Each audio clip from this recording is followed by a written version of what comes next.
बादरायण म्हणजेच आपले भगवान व्यास, वेदव्यास यांच्या नंतरचा जर कालखंड पाहिला तर त्यांच्या एवढा अधिकारी, त्यांच्या एवढा ज्ञानी जर कोणी जन्माला आला असेल तर ते म्हणजे आमचे आचार्य शंकराचार्य. आणि म्हणून त्यांच्या इतकंच नव्हे तर त्यांच्यापेक्षाही जास्त असं तत्वज्ञान ज्यांनी निर्माण केलं, जेवढा अभ्यास तुमच्या आमच्यासाठी समोर ज्ञानाचं भांडार खुलं केलं, असे आचार्य केवळ ज्ञानी तत्वज्ञानीच होते असं नाही, साधकच होते असं नाही, तर ते अत्यंत कुशल असे संघटक, समाज संघटक होते, समाज सुधारक सुद्धा होते आणि तत्वचेतक सुद्धा होते.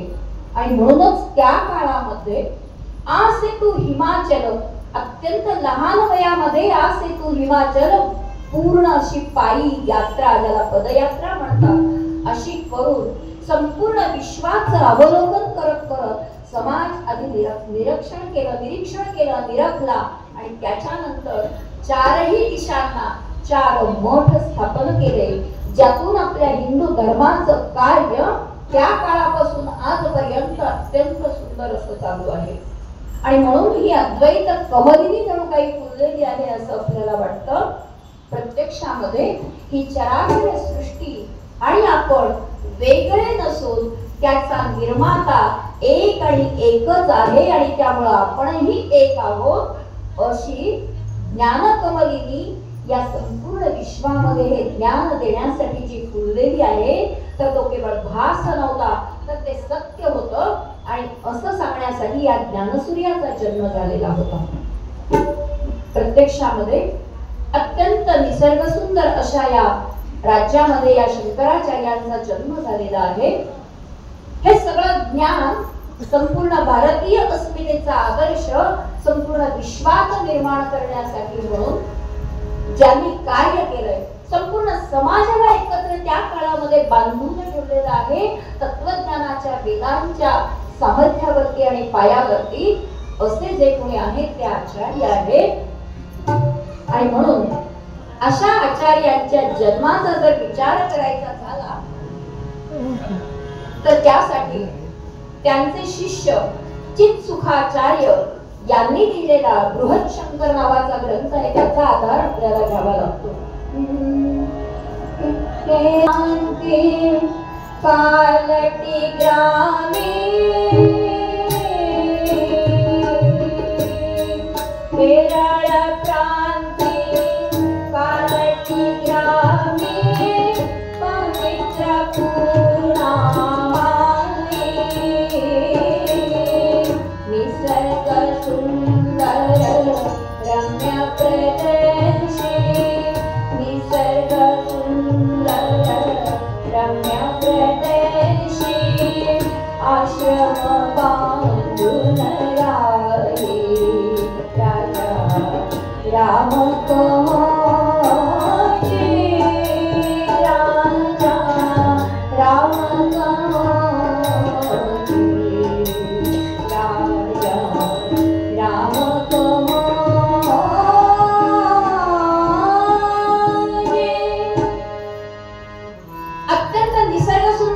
केरळ प्रदेश आपल्याला माहिती आहे, त्याच्याविषयीची जाहिरात करायला पुन्हा कधीतरी कीर्तनात येते, कारण आपल्याला खूप कमी वेळात कीर्तन संपवायचं, जरा पूर्वरंगात आपण जास्त रमल्यामुळं. अत्यंत निसर्ग सुंदर असं केरळ हे राज्य, तिथे कालटी नावाच्या गावामध्ये, कारण राज्य तर सुंदर आहे, ती गावं आणखीन देखणी आहेत, आणखीन निसर्ग सुंदर आहे, अशा या कालटी गावामध्ये विद्याधिराज असे द्विजश्रेष्ठ राहत होते. त्या विद्याधिराजांना हे कालटी गाव अग्रहार म्हणून प्राप्त झालेलं होतं. अग्रहार म्हणजे तुम्हाला इनाम म्हणून ते गाव मिळालेलं असतं.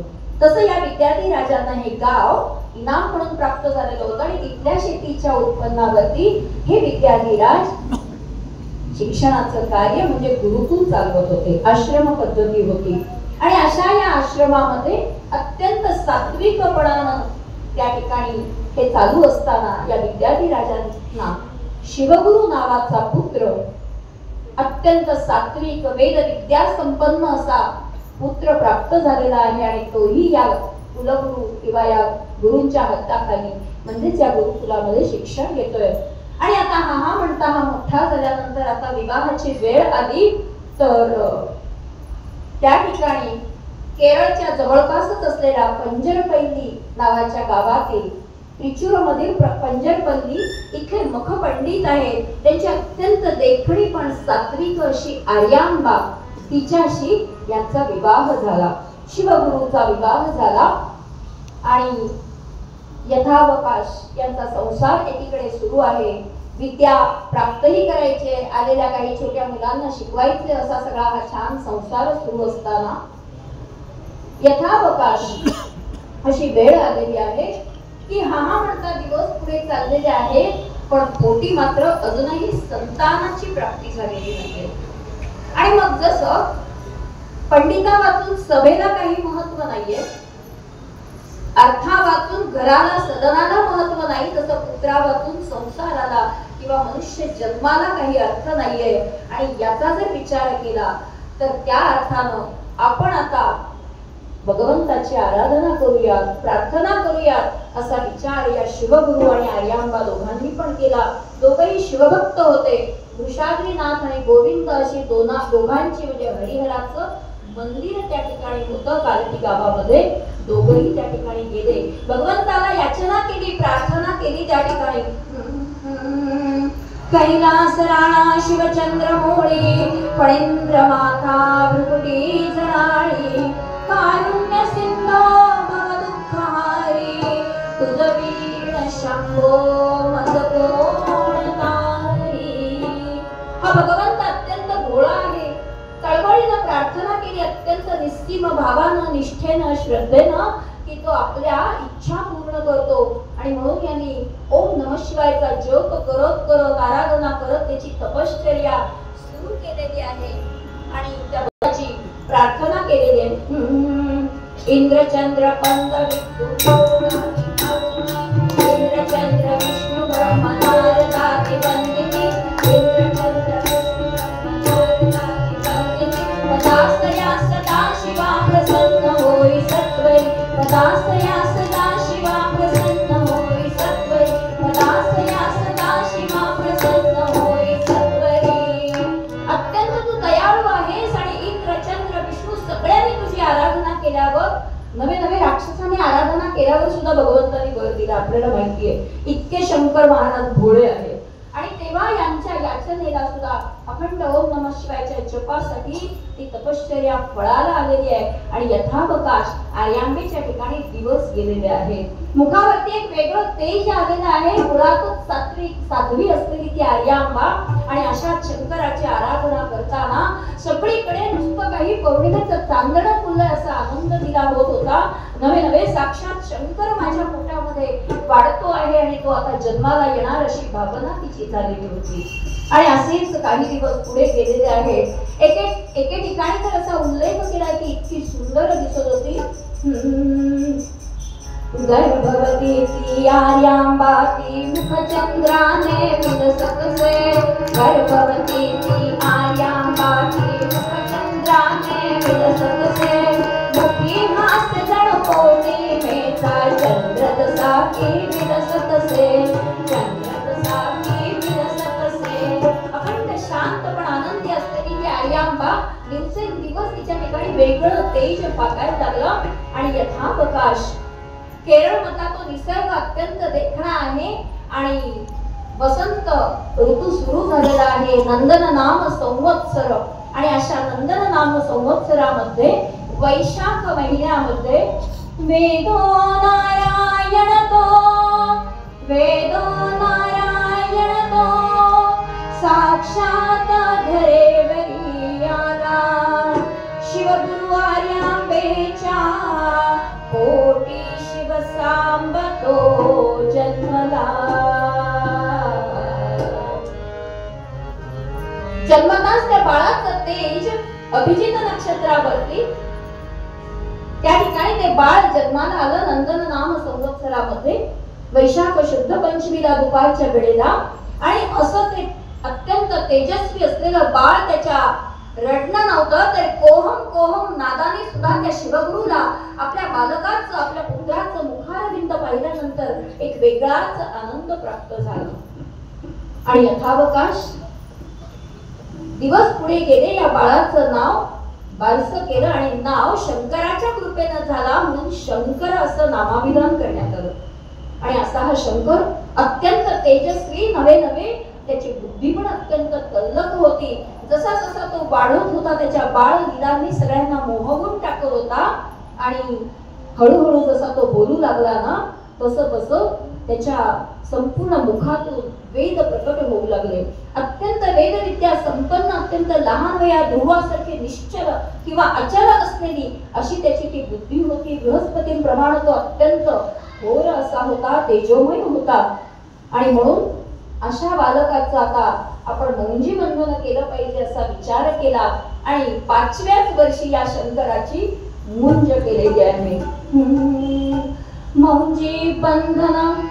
मौंजी बंधन करविले यज्ञोपवीता दिले लंगोटी कटी मेखला पलाशरो हाती दंडा दिले आणि अशी मुंज झाल्यानंतर मुळातच वेदविद्या संपन्न असलेला हा शंकर अत्यंत देखणा त्याला अधिकच विद्या आता येऊ लागली आणि अत्यंत गोंडस नवे नवे साक्षात वेदच जन्माला आलाय बटू वामन या ठिकाणी आपल्या बरोबर राहतोय की काय अशी अवस्था आणि सगळ्यांना तसं दर्शन होत होतं आणि असा हा आमचा शंकर आपल्या वडिलांच्या पित्याच्या गुरुकुलामध्ये म्हणजे शिवगुरूंच्या आश्रमात ज्ञानार्जन करत होता आणि असं ज्ञानार्जन करत असताना काही दिवस गेले पण एक अत्यंत धक्कादायक किंवा दुःखाची गोष्ट अशी घडली की या लहान वयाच्या साधारणपणे 8 वर्षाच्या असलेल्या या शंकराच्या डोक्यावरचं पिता छत्र हरपलं काळानं पित्यांना घेऊन गेल्यानंतर काय दुःख करणार हे बालक कारण तो अत्यंत मातृहृदयी होता आईच्या प्रेमात अखंड बुडलेला आणि आता आपल्या आईचं दुःख आपण बाजूला केलं पाहिजे अशी जबाबदारी त्याला कळल्यानंतर स्वतःचं दुःख बाजूला ठेवलं आणि आपल्या मातेला आधार देण्यासाठी तो लहान आमचा शंकर मोठा झाला नवे वयानं नव्हे तर जबाबदारीनं मोठा झाला आणि मग ती जबाबदारी लक्षात घेऊन त्या ठिकाणी आश्रम चालू लागला आश्रमामध्ये वडिलांचं कार्य तो आता करत होता आणि येणारे जाणारे त्याचं ज्ञान पाहिल्यानंतर वय जरी लहान असलं तरी त्याला आताच आचार्य म्हणायला लागले की हा आचार्य आहे आणि असा हा आचार्य आपला आश्रम चालवत होता घराजवळूनच पूर्णा नदी वाहत होती ज्या ठिकाणी या कालटी गावामध्ये आमच्या शिवगुरूंचा तो म्हणजेच आता आचार्यांचा आश्रम होता आणि तिथे रोज आमच्या आर्यांबा स्नानासाठी जात असत स्नानाला जावं आणि त्या ठिकाणी स्नान करून परत येताना पूजेची तयारी करावी फुलं पानं घेऊन यावी असा तिचा तो दिनक्रम चाललेला असताना वैशाखाचा महिना होता रडरड तो ऊन होतं माथ्यावरती सूर्य आलेला होता जरी वेळ सकाळची असली तरी आणि अशी ती स्नान करून परत येत असताना आर्यांबांना अचानक भोवळ आली आणि त्या तिथे धाडकन कोसळल्या बेशुद्ध पडल्या शुद्धीवरती आल्यानंतर आपल्या मुलाला आपल्या पुत्राला सांगितलं की बाळा असं रोज या नदीवरती स्नानाला जाण्याचा माझा नित्यक्रम आहे माझं व्रत आहे पण प्रत्यक्षात मात्र हे अंतर 2-3 मैलांचं अंतर आहे तेव्हा आता आपण या नदीच्या काठावरतीच आपलं घर म्हणजे आपली पर्णकुटी बांधूया आणि तिथे राहूया हे ऐकलं मात्र काय केलं मग आमच्या त्या छोट्या शंकराने फक्त आपल्या पावलाने तिथे असलेल्या नदीचा प्रवाह असा ओढला आणि ती नदी घराजवळ वाहत आली आजही तिथे गेल्यानंतर काळटी गावामध्ये नदीचा प्रवाह वेगळा झालेला आपल्याला पाहायला मिळतो एवढ्या लहान वयामध्ये मातृ हृदयासाठी, आपल्या आईच्या केवळ मागणीसाठी काळजी म्हणून या शंकरानं आपल्या पावलानं फक्त नदीचा प्रवाह जवळ ओढला. जागेवरती घरंगळलेलं पाणी आपल्या हातून बाटली किंवा भांड्यातलं सांडलं ना तर ते सुद्धा पुसायला आम्हाला कापड नाही सापडत. प्रवाह तर वेगळा करणं काय अधिकार असेल विचार करा. मनामध्ये फक्त एवढं गणित करा. मातृप्रेमाचा, मातृ हृदयाचा झरा यांना असा अखंड वाहता ठेवलाय. नवे नवे मातृ कर्तव्य आधी पार पाडलेलं आहे. पण त्याच्यानंतर मात्र विचार केलेला आहे की आपण आईचं प्रेम, आईचं जे सगळ्या इच्छा आहेत त्या पूर्ण करण्यासाठी कर्तव्य केलेलं आहे. पण आपला जन्म याच्यासाठी नाहीये. आपला जन्म आहे तो या मातृभूमीच्या उत्थानासाठी. मातृभूमीमध्ये ज्या वेदांना, संपूर्ण वैदिक धर्माचं जे अधःपतन होत चाललेलं होतं, वैदिक धर्माला मरगळ आलेली होती, ती झटकण्याचं कार्य त्याच्यासाठी माझा जन्म झाला. याची जाणीव त्या शंकराला होती. पण कसं करावं? वयोवृद्ध झालेली आर्यांबा, तिला सोडून जायचं, कारण कार्य जर करायचं आहे तर भारतभ्रमण, विश्वभ्रमण करावं लागणार आहे. आणि नुसतंच भारत भ्रमण नाही तर हे कार्य करण्यासाठी संन्यास घ्यावा लागणार आहे. वैराग्य असेल तरच अशी कार्य उभी राहू शकतात. आणि त्यासाठी हे सांगायचं कसं मातेला? रोजचा विचार मनामध्ये चालू आहे, काय करायचं, आईला कसं सांगायचं. असेच काही दिवस गेले आणि त्या बाजूने तीर्थयात्रेला जाणारे काही असेच संन्याशी लोक दर्शनासाठी म्हणून आले असताना आश्रमात मुक्कामाला थांबले. त्यावेळेला या शंकराला त्यांनी आपल्या कार्याची, म्हणजेच त्याच्या जन्माचं प्रयोजन काय याची आठवण करून दिली. त्यानंतर आणखीनच शंकर अस्वस्थ झाला. काय करावं काही सुचत नव्हतं. पण एके दिवशी मात्र असा विचार केला आणि त्यांनी स्वतःच वेगळंच काहीतरी करावं. आपण आईकडून ह्या प्रश्नाचं उत्तर घेण्यासाठी आपल्या ज्ञानाचा मार्ग अवलंबावा असा विचार केला आणि त्यानं एक चमत्कार घडवला.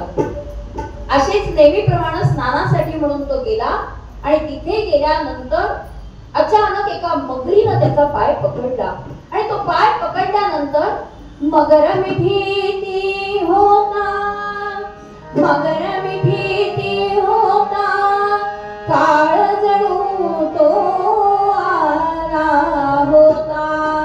आई वाचवाता, आई वाचवाता, साद खाली तो माता.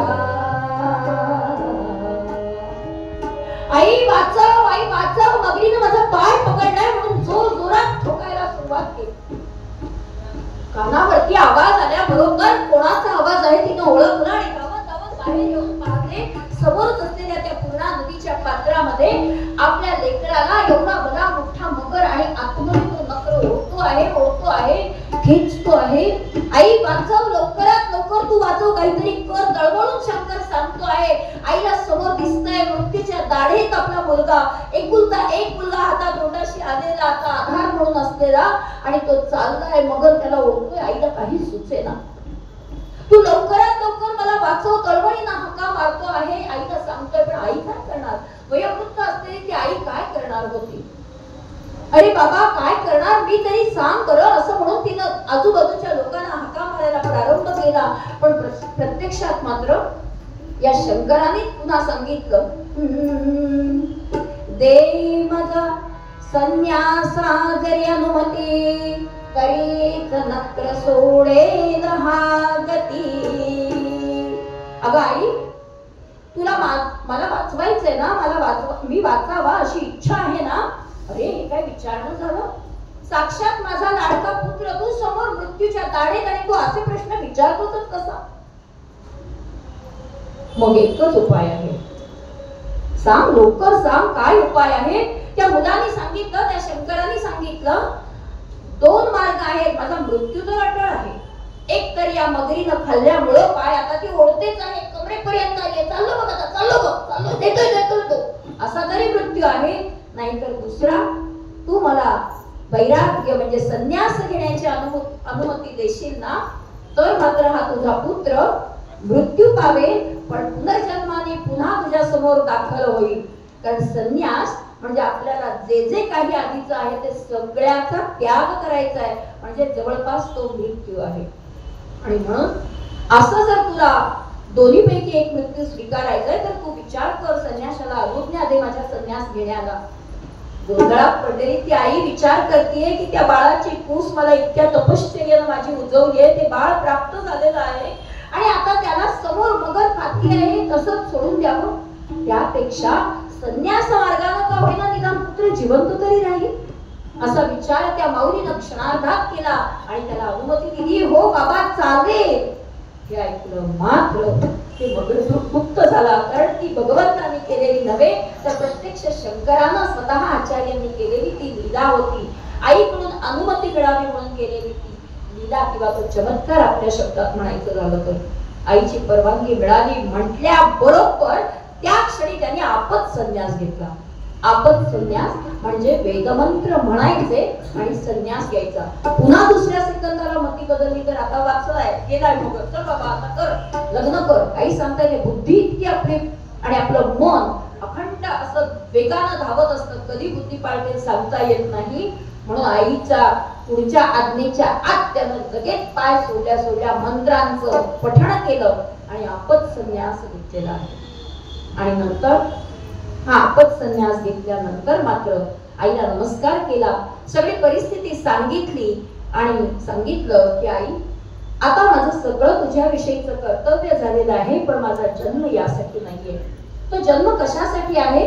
जसं मातृ प्रेमाचं किंवा मातृ कर्तव्याचा जरा मी खळखळत ठेवलेला आहे त्याच पद्धतीनं या मातृभूमीचं मला कर्तव्य करायचं आहे. त्यामुळे तुझ्या मृत्यू समय मी नक्की तुझ्या जवळ असणार आहे, तुझे अंत्यसंस्कार मी करणार आहे. असा वैरागी असून सुद्धा आचार्यांनी आणि पुत्र कर्तव्य पार पाडलेलं आहे. जसं आमच्या समर्थांनी आपल्या आईची आज्ञा पालन केलेली आहे. आईला चातुर्मासामध्ये सगळ्या ग्रंथांचं वाचन करून दाखवलेलं आहे. आता आपल्याकडे वेळेची मर्यादा आहे तर हा तौलत अशी आज्ञा त्यांना मिळालेली आहे. त्यांनी सांगितलेल्या आईला की अंत्यसंस्काराला तुझ्या मृत्यूच्या वेळी मी नक्की येणार आहे.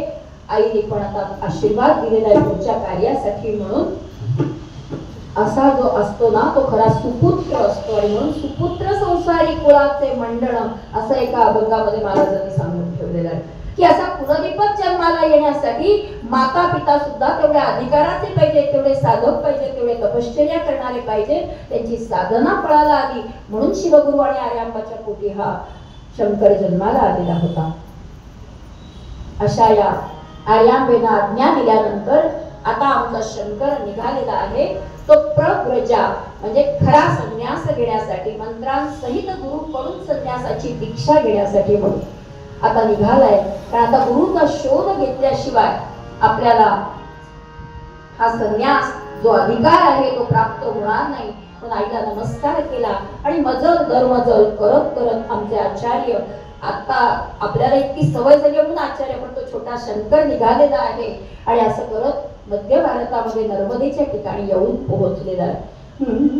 गुरु पाळतो निघाला गुरु शोधाला पाळतो निघाला गुरु शोधाला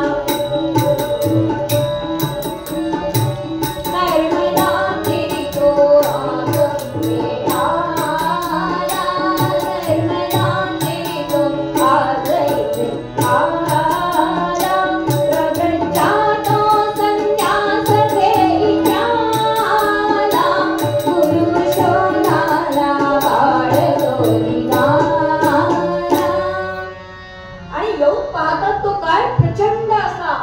पाऊस त्यावेळेला चाललेला होता.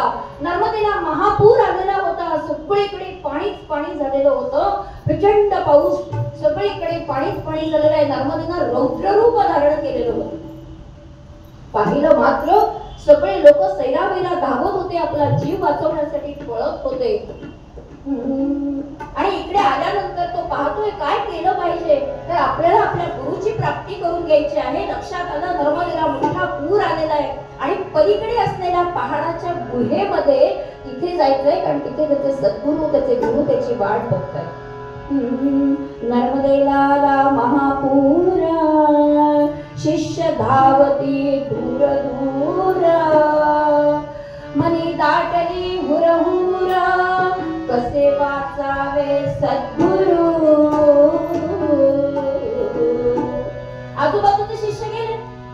वाचवायला, स्वतःचा जीव कोणालाही प्यारा आहे, प्रिय आहे. आणि तो पूर असा आपल्या आश्रमाच्या दिशेनं, त्या गुहेच्या दिशेनं लोंढा येतोय कळल्यानंतर आजूबाजूचे सगळे शिष्य पळायला लागले. याच्या मनात एकच काळजी, एकच चिंता आहे, समोर असलेल्या त्या पहाडामध्ये गुरु आहे, मला तिथे जायचं आहे. आणि नर्मदेनं केलेलं रौद्ररूप त्या लाटा अशा जोरात उसळत आहे की जणू काही ती लाट उत्तम म्हणून त्या पहाडातल्या गुहेला गिळंकृत करायला निघालेली आहे. हे पाहिलं मात्र क्षणार्धात आमच्या शंकरानं काय केलं, जवळ असलेलं ते कमंडलू खाली ठेवलं आणि त्या कमंडलू मध्ये अतिरिक्त असलेलं त्या नर्मदेतलं जल भरलं. मात्र त्या नर्मदेला सांगितलं या पहाडाच्या बाजूनी जायचं. लोक हो, आजही गेला तरी त्या नर्मदेचे दोन प्रवाह तुम्हाला दिसतील. हा अधिकार आमच्या शंकराचा होता. अजून त्याला गुरुची प्राप्ती न होता सुद्धा उपासनेच्या बळावरती, आई वडिलांच्या तपश्चर्येच्या बळावरती आणि त्यांच्या सेवेवरती प्राप्त झालेला आमच्या शंकराचा अधिकार आहे. आमचा नव्हे, तो आपला शंकर आहे. कारण तुमचं ज्या वेळेला मी त्याचं विरुद्ध सांगणार आहे तेव्हा कळेल की ते आपले आचार्य कसे आहेत. कमंडलूचं अतिरिक्त जल त्याच्यामध्ये घातलं, खूप सुंदर आहे पण मोठा कटाव आहे. आणि ते जल त्याच्यामध्ये घातल्याबरोबर तिला सांगितलं की बाई, माई नर्मदा मैया, तू आमच्या गुरूंना नाही त्रास देऊ शकत, बाजूने गेलं पाहिजे. आणि ती सुद्धा त्याच्या पुढे शरण आली आणि बाजूने गेलेली आहे. आणि तिथे लक्षात आलंय समाधीमध्ये असलेल्या त्या भगवत पूज्यपाद गोविंद स्वामींना लक्षात आलेलं आहे की हा चमत्कार कोणीतरी केलाय. आणि पाहतात साधनेमध्ये असलेल्यांनी समोर येऊन पाहिलं तर हा शंकर. लक्षात आलं की मला आवश्यक असलेला, मला हवा असलेला अधिकारी शिष्य आज माझ्या दारात आलेला आहे. समोर जाऊन कडकडून त्याला मिठी मारली, आपल्या हृदयाशी धरलेला आहे. आणि अशा त्या गोविंद स्वामी, भगवत पूज्यपाद गोविंद देवजींनी आपल्या शिष्याचा स्वीकार केलेला आहे. पुढे तिथे राहिल्यानंतर त्यांना सगळ्या ज्ञानाची प्राप्ती झालेली आहे. अधिकारानं खऱ्या अर्थानं गुरुच्या सेवेत राहून ज्ञानाची प्राप्ती झालेली आहे. आणि असा हा आमचा साधा जो शंकर होता. खरं तर आश्रमात लहानपणीच लोक त्याला आचार्य म्हणत होते. आज शंकराचार्य म्हणून नावारूपाला आलेला आहे. या शंकराचार्यांचं चरित्र अर्ध्या तासाच्या आख्यानात सांगण्यासारखं नाहीये. कारण त्याचे कार्य आहे ना, 4 दिशांना 4 मठ स्थापन केले. आज ते तो हिमाचल अत्यंत लहान वयात भ्रमण केल्यानंतर भारताची परिस्थिती अवलोकली आहे आणि संपूर्ण भारत एक दिशेनं कार्यरत राहील. आपण सगळे बंधू भगिनी एकाच छत्राखाली आनंदानं विहार करू, संस्कृतीच्या आदर्शाचा एकमेकांना देवाणघेवाण करत किंवा आदर्शांचा विचार सांगत यासाठी केलेलं कार्य. म्हणून आचार्यांचं कार्य हा एकेका आख्यानाचा विषय आहे. त्यांना प्राप्त झालेले त्यांचे शिष्य हा एकेका आख्यानाचा विषय आहे.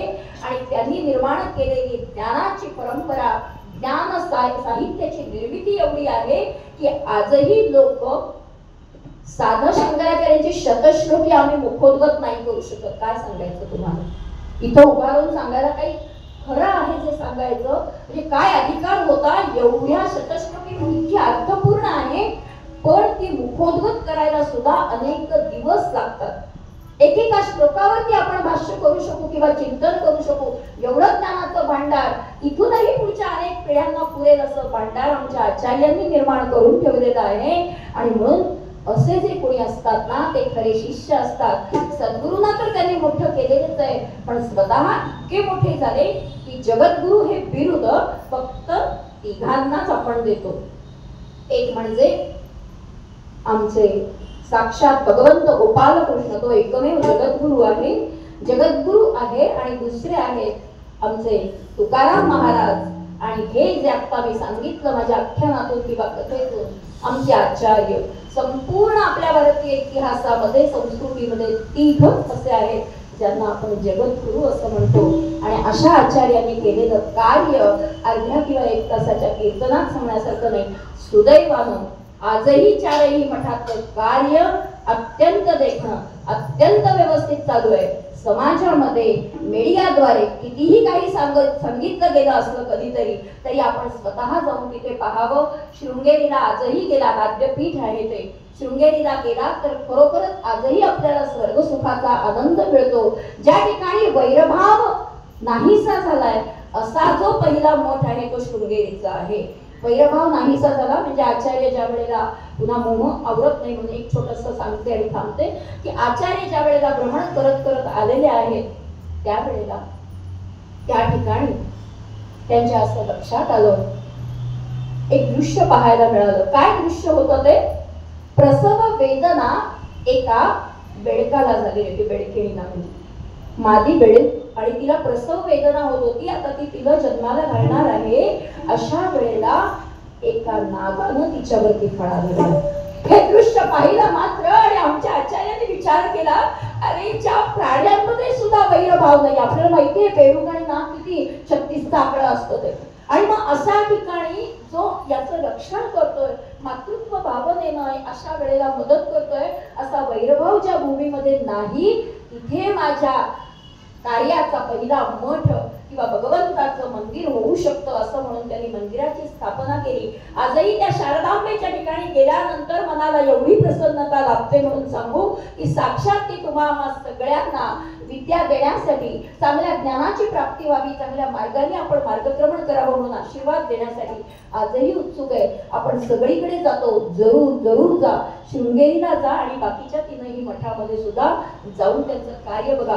आजही अनेक प्रकारचं सामाजिक कार्य चालतं मोठ्या प्रमाणात. ते सांगायला आता माझ्याकडे वेळ नाही, पुन्हा कधीतरी नक्की सांगेन की आजचं कार्य काय आहे महाराजांचा, म्हणजे आचार्यांचा आमच्या हेतू काय होता.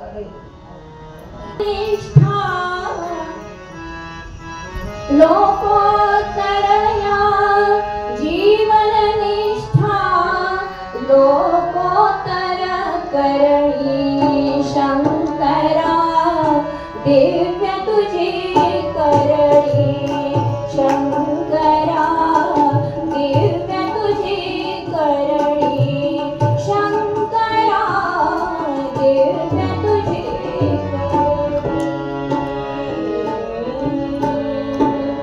साक्षात भगवंताचं रूप असं या जगद्गुरूंच्या माध्यमातून या पृथ्वी तलावर अवतरत असतं. गरज आहे ती महाराजांनी पूर्वपद्यात सांगितल्याप्रमाणे कोणाचे पाय धरायचे आणि कोणाचे धरू नये याचा विवेक जो महाराजांनी जागा केला. तर अशा आचार्यांचे, आमच्या भारतीय संस्कृतीचे जे आचार्य आहेत, अशा आचार्यांचे, जगद्गुरूंचे आपण पाय धरले पाहिजे, म्हणजे आमच्या आयुष्याचं कल्याण आहे. तुकोबारायचा पूर्वपद्यामध्ये